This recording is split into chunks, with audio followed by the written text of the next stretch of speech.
आई भैया, हम गायक जितेंद्र दीवाना आप सभी श्रोतागण से दोस्तों जोर के विनती बा, प्रणाम बा। आज बहुत दुख के बात बा, 10 महीना के एगो लड़का आयांश बाबू जिंदगी और मौत से जूझ रहल बा। आप लोगों से हाथ जोड़ के विनती बा, ज्यादा से ज्यादा सहयोग करी और लड़का के बचा लिए भैया।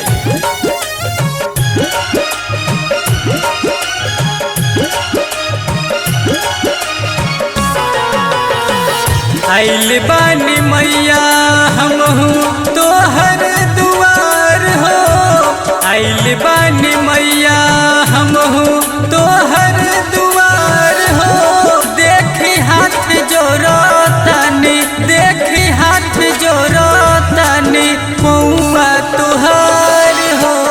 आयांश के बचा ली मैया, बानी हम लाचार हो। बबुआ के बचा ली मैया।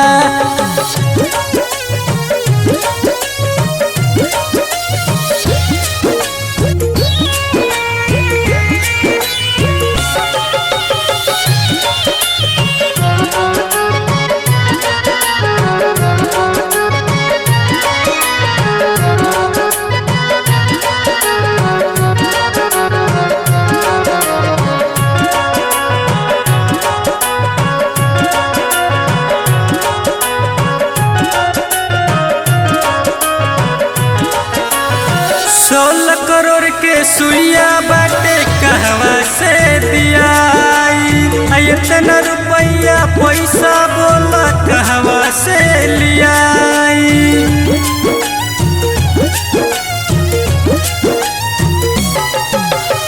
16 करोड़ के सुइया बाटे कहवा से दियाई, इतना रुपया पैसा बोला कहवा से लियाई।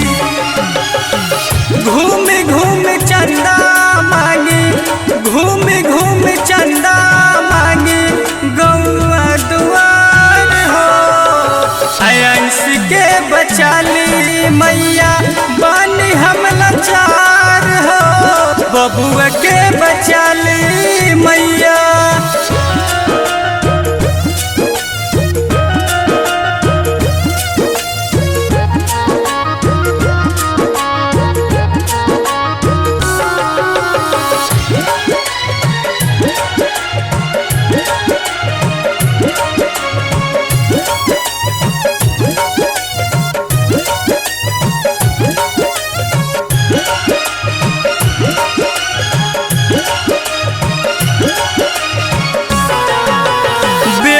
बिना माई के जिंदगी लागे सुनसान हो।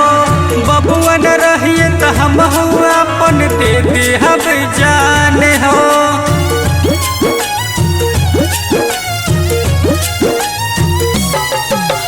बेटा के बिना माई के जिंदगी लागे सुनसान हो। बबुआ न रहिए तो हम अपन दे दे हम जान हो। ले हाथ जोड़ी, ले हाथ जोड़ी पैया तुहार हो।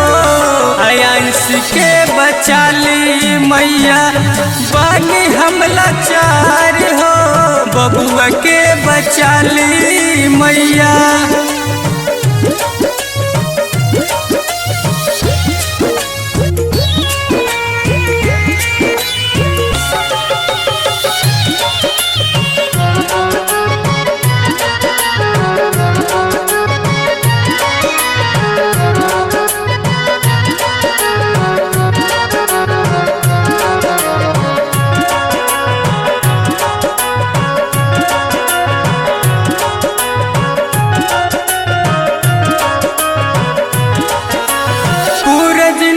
बाकी बाटे भइल एक साल हो।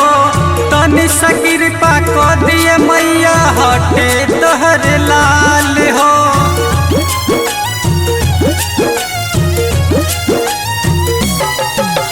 पूरा जिंदगी बाकी बाटे भइल एक साल हो। तनी सा कृपा कर दिए मैया, हटे तोहर लाल हो।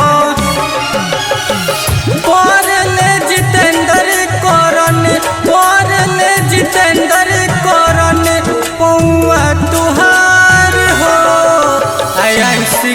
बचा ली मैया, बानी हम लाचार हो, बबुआ के बचा ली मैया।